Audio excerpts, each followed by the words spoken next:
आदरणीय पवार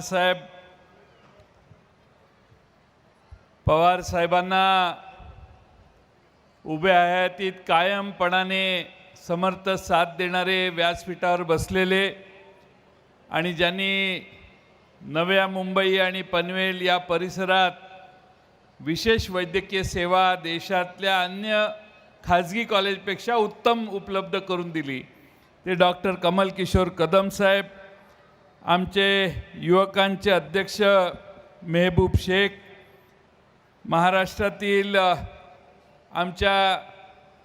आमचे लोकप्रिय खासदार ज्यांच्या मार्गदर्शनाचं औत्सुक्य आपणा सर्वांना आहे ते डॉक्टर अमोल कोल्हे साहेब, महिला राष्ट्रवादीच्या महाराष्ट्र प्रदेशच्या अध्यक्षा रोहिणीताई खडसे, या कार्यक्रमाला उपस्थित असणारे प्रभाकरराव देशमुख, व्यासपीठावरील आमचे रायगड जिल्ह्याचे अध्यक्ष सुरेश टोकरे, माथाडी कामगारांचे आमचे नेते सहकारी गुलाबराव जगताप साहेब, प्रशांत पाटील, भावनाताई घाणेकर, या परिसरातील सर्वच मान्यवर नेते, मी सगळ्यांची नाव घेऊन आपला वेळ घेत नाही, आणि बंधू भगिनींनो, आज आपल्या सर्वांच्या साक्षीने सतीश पाटलांनी पुन्हा एकदा आपल्या सगळ्यांना या ठिकाणी एकत्रित केले आणि सतीश पाटील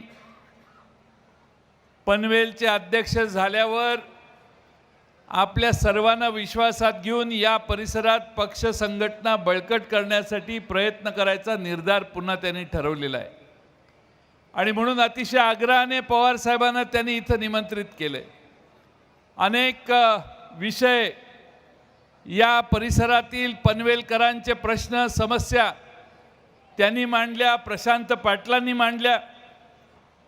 या परिसरात पनवेलला जो माथाडी कामगार राहतो त्याच्या वेगळ्या समस्या आहेत, बाहेरच्या खारघरपर्यंत पसरलेल्या पनवेलकरांच्या वेगळ्या समस्या आहेत। या सगळ्या समस्या सोडवण्यासाठी आपण पवार साहेबांना आज आग्रहानं साकडं घातलंय। मला खात्री आहे की पवार साहेब हळूहळू या सगळ्या प्रश्नात आपल्या सर्वांसाठी लक्ष घालतील। पण आज आपण या ठिकाणी पक्ष संघटना म्हणून एकत्रित जमलोय। मेहबूब शेख आणि आमच्या रोहिणीताई खडसे यांनी केलेल्या भाषणातून महाराष्ट्रात मागच्या काही काळात निर्माण झालेल्या परिस्थितीचं आकलन तुम्हा सगळ्यांना झालं असेल। पवार साहेबांनी आयुष्यभर माणसं गोळा केली, राष्ट्रवादी काँग्रेस पक्ष 25 वर्ष महाराष्ट्रात कसा वाढेल याची काळजी घेतली।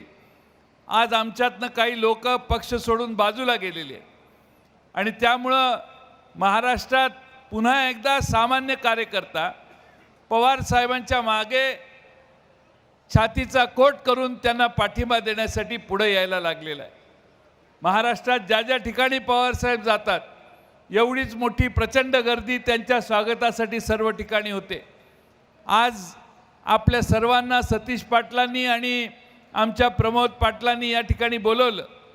प्रमोद पाटलांच्यावर आम्हाला नव्या मुंबईची जबाबदारी टाकायची होती पण काही जमलं नाही, पण प्रमोद पाटलांना आम्ही विनंती केलेली आहे प्रशांत पाटलांना की प्रशांत पाटलांनी जरा रायगड जिल्ह्याकडे बघावं आणि रायगड जिल्ह्यातली संघटना कशी वाढेल हे प्रशांत पाटलांनी थोडंसं बारकाईनं बघावं।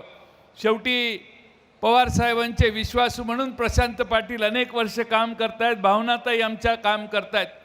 शेवटी पक्ष अडचणीत आहे, इथले स्थानिक नेते पक्षाला सोडून गेलेले आहेत आणि म्हणून पूर्ण रायगड जिल्ह्यामध्ये पक्ष कसा बांधायचा, पुन्हा एकदा पवार साहेबांची पुण्याई ही आपल्या सगळ्यांचं भांडवल आहे आणि त्यासाठी आपण सगळ्यांनी कार्यरत कसं व्हायचं हे बघितलं पाहिजे। महाराष्ट्रामध्ये आपण जरा बारकाईनं बघितलं तर तुमच्या लक्षात येईल की भारतीय जनता पक्षाचा एकमेव कार्यक्रम आहे तो म्हणजे पवार साहेबांच्यावर टीका करणं।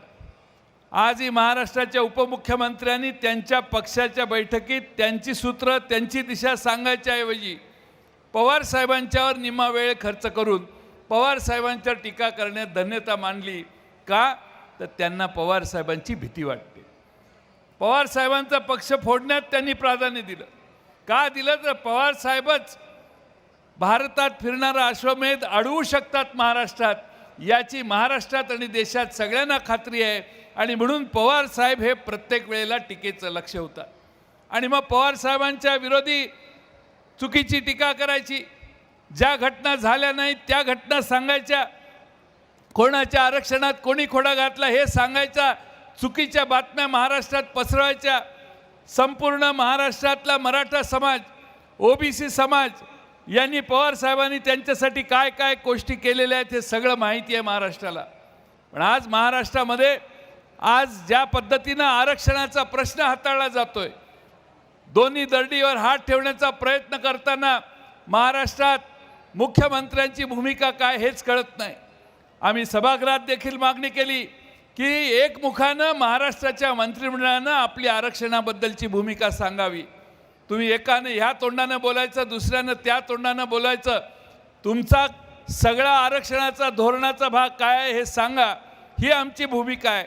आणि त्यासाठी राष्ट्रवादी काँग्रेस पक्ष अग्रेसर होता. महाराष्ट्राच्या विधानसभेत देखील राष्ट्रवादी काँग्रेस पक्षाच्या वतीनं आम्ही हीच भूमिका मांडली.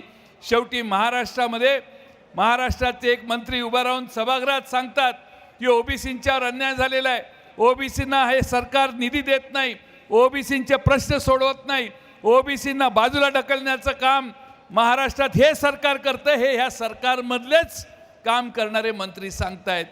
हे तुम्ही सगळ्यांनी लक्षात घ्या. आणि म्हणून या ठिकाणी नक्की महाराष्ट्र सरकारचं धोरण काय हे सरकारनं सांगितलं पाहिजे. ते नाही सांगत. पण मराठा समाजाच्या बाबतीत काय करायचं, यांनी काय केलं, पवार साहेबांनी काय केलं. पवार साहेब कायम सत्तेत नव्हते. मागच्या तुम्ही ज्यांना घेऊन आता सत्तेत बसलाय ते 15 वर्ष सत्तेत होते. त्यांना शेजारी विचारा कुणी काय केलं आणि कुणी नाही केलं. आणि त्यामुळं पवार साहेब 93 साली 94 साली मुख्यमंत्री होते. त्यानंतर पवार साहेबांनी कधी मुख्यमंत्रीपद भोगलं नाही.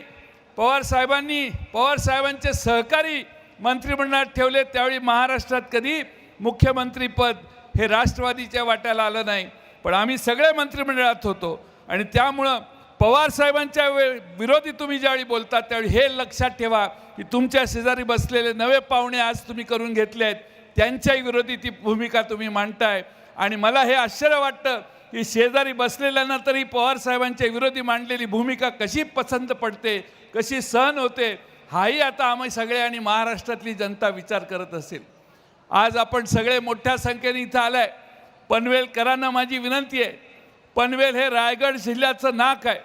तुम्ही सगळ्यांनी मनात आणलं तर रायगड जिल्ह्यात राष्ट्रवादी काँग्रेस पक्ष अधिक भक्कम होईल. या जिल्ह्यामध्ये इंडिया आघाडीला देखील तेवढंच महत्त्व आहे. या जिल्ह्यातला शेतकरी कामगार पक्ष आपल्याबरोबर आहे, उद्धव ठाकरेंची शिवसेना आपल्याबरोबर आहे. आपण तिन्ही पक्ष एकत्रित म्हणून एकसंघपणाने काम केलं तर मला खात्री आहे की या जिल्ह्यातल्या सर्व विधानसभेच्या जागा आणि लोकसभेची जागा ही आपण नक्की विजयी करू शकतो. आणि त्यासाठी तुम्हा सगळ्यांचं समर्थन पाहिजे. वेळ बराच झाला आहे, पवार साहेबांनाही पुण्याला जायचं आहे आणि म्हणून मी जास्त वेळ घेत नाही. पण आज प्रशांत पाटील यांना माझी विनंती आहे, कुठे गेले प्रशांत पाटलांना विनंती आहे की सगळा रायगड जिल्हा पिंजून काढा. आम्ही पवार साहेबांची ताकद तुमच्या मागे आहे आणि तुम्ही या ठिकाणी सगळ्यांना संघटित करा. त्याचबरोबर आमचे सुरेश टोकरे रायगड जिल्ह्याचे अध्यक्ष आहेत, त्यांनीही कुणी कर्जतची लोक गेली असतील, काही काळजी करू नका. पवार साहेबांचा आयुष्यातला सगळ्यात मोठा गुण हे आहे की अनेकांनी पवार साहेबांना सोडलं, पण पवार साहेबांनी आपल्या प्रवासात नवी माणसं हुडकली आणि त्यांना पुढे आणून सत्तेत बसवलेलं आहे. आज महाराष्ट्र पवार साहेबांच्यावर उगाच प्रेम करत नाही.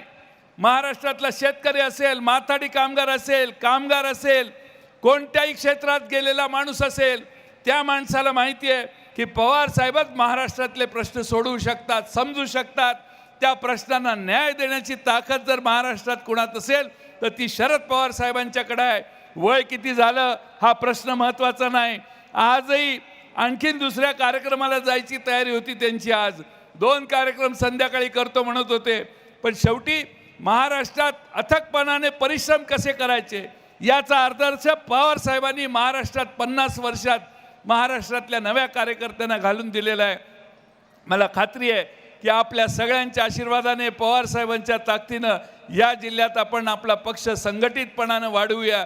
तुम्हा सर्वांच्या वतीनं मी पवार साहेबांना विश्वास देतो की या जिल्ह्यात पुन्हा ताकदीनं हा पक्ष वाढवण्याचं काम पवार साहेबांच्यावर विश्वास ठेवणारे, श्रद्धा ठेवणारे त्यांचे सगळे सहकारी करतील.